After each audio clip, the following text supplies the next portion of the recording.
तुम अब्बास के बहुत करीबी दोस्त थे ना? मैंने और अब्बास ने अपनी जवानी एक साथ गुजारी। सिफैन में हम दोनों साथ साथ लड़े। एक ही खेमे में सोते थे और आधी आधी रात तक गुफ्तगू किया करते थे। अब्बास की आरज़ू थी कि इतना ताकतवर हो जाए कि जुल्फ़िकार अली का वारिस बन सके। वो मौला अली की तन्हाई को पूरे वजूद के साथ महसूस करता था। वो उस मकाम पर पहुंचना चाहता था कि जब मौला अली के बराबर में खड़ा हो जाए तो मौला अली कहें, अब मुझे लश्कर की जरूरत नहीं, अब्बास मेरे लिए लश्कर के बराबर है। उन दिनों हम दोनों बच्चे थे, किसी गिनती में न थे। अब्बास इस बात पर बहुत नाराज था, बिलाखिर बर्दाश्त न कर सका। एक दिन मेरे बाबा मालिक के सामने खड़ा हो गया और तन कर कहने लगा कि मालिक, आपको आज मुझे अपने साथ मैदान में ले जाना होगा। बाबा मुस्कुराए।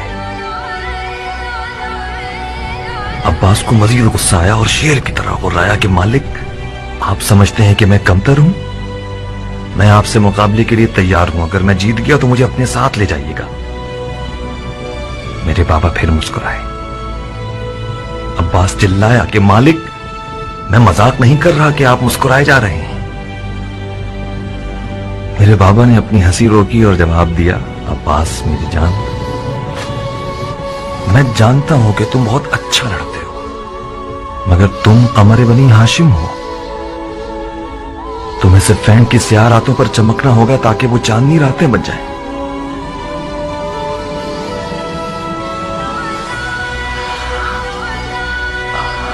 अब्बास ने जब ये ताबीर सुनी तो खामोश रहा। नकल है कि जब अब्बास अलकमित पे पहुंचा तो शदीद प्यासा था, मगर उसने पानी नहीं पिया।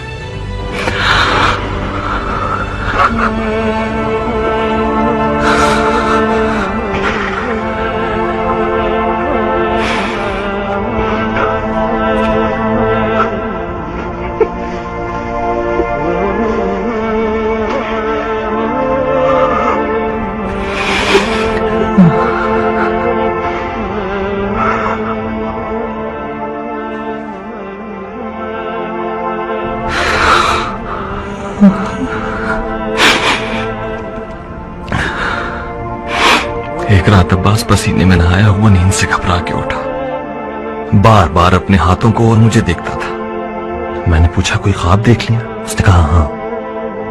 मैंने पूछा, क्या ख्वाब देखा?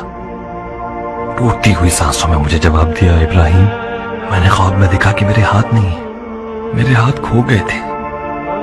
मैं अपने हाथों को ढूंढ रहा था कि अचानक मैंने गिद्ध के जैसा एक परिंदा देखा जिसकी चोंच में मेरे हाथ थे। वो मेरे हाथों को खाना चाहता था। मैंने उसे पत्थर से मारना चाहा, मगर मुझे ख्याल आया कि मेरे पास तो पत्थर उठाने के लिए हाथ नहीं। मैंने चिल्ला के कहा, ओ लाशखोर, मेरे हाथों को मत खाओ, वो हाथ मेरे हैं। अचानक गिद्ध बोलने लगा, अब्बास, तुम इन हाथों का क्या करोगे जब तुम्हारे पास इतने प्यारे पर हैं? मैं भूखा हूं, मजबूर हूं, मेरे पर टूटे हुए हैं। तुम्हारे हाथ मुझे सैर कर देंगे। तुम अपने उन खूबसूरत परों के साथ परवास करो, जाओ आसमान पे उड़ो।